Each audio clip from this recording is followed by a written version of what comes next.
now about him wanting to start his own football career and actually do that once he has his last race. I think actually is this month or next month. Really? And he's now training in Europe, trying to sign for a team. We got talking, and he loves PES.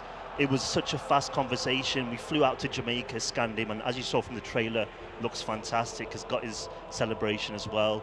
And it's huge for us because it's something. It's the first time that we've done this. We've had legends player before, but never a player outside of football. But is still connected to the sport. Swift, you're so excited. What are his stats? I gotta know. Like, what do you have? We haven't decided yet on the overall stat for sure. Right. But I can guarantee he'll be the fastest player in the game. Obviously, that would be crazy if not. Oh, sure, that's absolutely wild. So you got to actually hang out with him, like, while you're getting him to the game, or how did that actually go? I'm curious, like.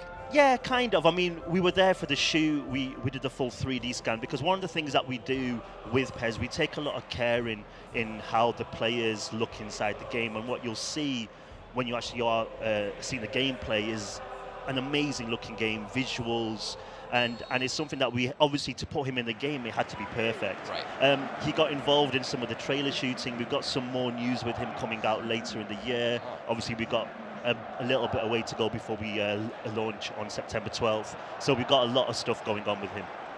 That's fantastic. Yeah. So what did he say when you first reached out to him for this? Do you know what? It was a mutual conversation. It was like, hey, who are you? Hey, I work on PES. Oh, yeah. Usain likes PES. Oh, we should get him in the game. We should get him in the game, and that was it. Done. That's it. Easy. And it was started from there, and it's a fantastic conversation because I know it sounds silly to say, but seriously, when you have endorsements and things, people know money is exchanged. But I guarantee you this: it was always secondary. That conversation about fee was always. It was more about, what can I do? Can I get in the game? How can I look?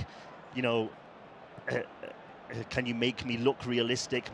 My physique, my celebration, all those things as well. Well, you've really opened a door here. Oh, yeah. Who's gonna approach you now? I hope everyone phones me and gets me on Twitter, and yeah, seriously. Oh, just got a goal as well there as well. Wow, fantastic. Whoever's playing backstage, nice job. Yeah.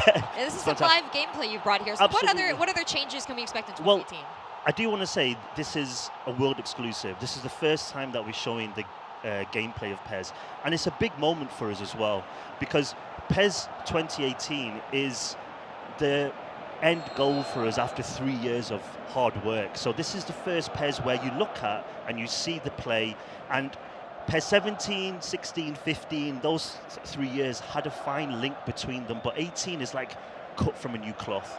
We've completely redone the visuals, the animation system, the physicality, the goalkeepers. It's such a crazy list of new features in the game. I think the main things for E3, because we announced the game back in May, where we announced all these new things, but for E3, obviously it's Usain Bolt. If you pre-order the game, you can use him in My Club. And the second thing, which is really important for us, is to improve the online. So we're launching an online beta, which is open for everybody. Open when?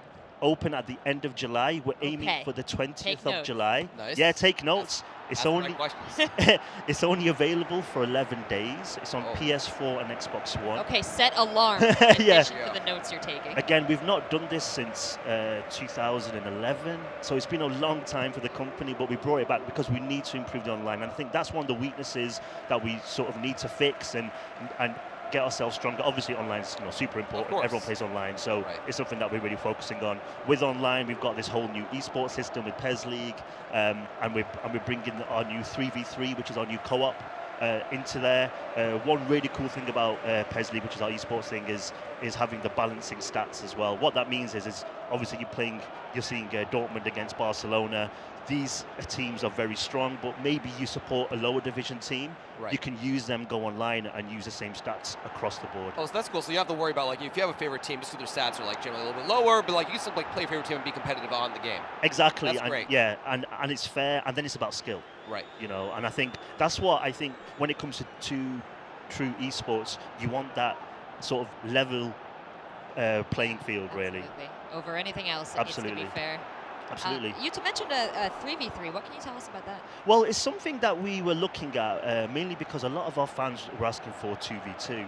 And when we sort of look at what they really want, we wanted to add in a little bit extra. I mean, obviously with 3v3, you do see a lot of esports competitions with that sort of 3v3. One of the biggest things that PES has is trying to convince a lot of people to play PES over FIFA. And we honestly feel that if you love the game, but all your friends don't, it's difficult for you to convince your friends. You want to sort of bring them with you and play together. And I think that's where it came from. And we've really focused. We've really focused on the game modes around the 3v3, where it has all the stats collected, how you perform as a clan, and you can also do really cool things like if you score a goal, there's some special 3-player celebrations that you can do together, which you can trigger as well, which is a lot of fun. So how is the player control, the in-game player control, broken down for 3 people in the course of one match? Actually, it's rather simple. It's like we actually do the 2v2 co-op right now in PES offline, and it's just a case of pressing L1 or the right stick just to change your player. So I think it's more about the communication between the players, because everyone's going to be able to choose any player, but you don't want to overtake somebody who's maybe about to shoot or about to defend and things like that. So you don't want to see that.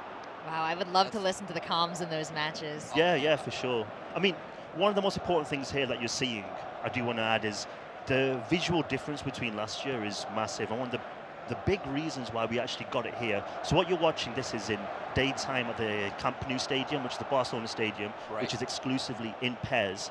And we actually went there early in the year. We actually took a full camera team, scanning team, and we scanned the full stadium. So we scanned the pitch, the stadium exterior, we went into the tunnels, we went into the changing rooms. Like a Matterport, like 5 by 5 meters at a time? Like we actually had like drones and stuff. It was a little bit more high tech. Okay, now. cool. That would have taken a long time. That would have been a while. But we actually, captured that in day, and at night time we actually stayed there. The team stayed there till the evening. Sun went down, went back out. And redid all the lighting, all the shadow. How cool is that? It's fantastic work, and we've done that with Borussia Dortmund as well, who you're seeing here as well. So what we've done is a lot of work to make the game look fantastic. I talked about this whole 3-year difference. Yeah. This time is taken to create this masterpiece. We believe it's a masterpiece, and it's so much work that we had to do something where you just look at it and you compare it, and the game kind of sells itself. I mean, I'm here talking to you, but it really does sell itself. The movements are just so nice. I'm just looking at the leg movement and the kicks and just the way you're kind of like traveling around. I mean, it's just so well done. I'm so happy that you mentioned that. Sorry, please. What I was going to say is, every year we always add in a few hundred, motions. Right. But this is the first game where you're talking about thousands, and the reason is that we did something called base layer revolution, which is absolutely changing the core, so how you walk, how you turn, and things like that. Wow, it shows. Yeah, that was my question: is how many like points of data are used in each of these characters that they move? An insane amount. We have 150 editors worldwide, giving us stats, how the players move, how they should shoot. I mean, it's absolutely crazy. That's nuts, but it shows off.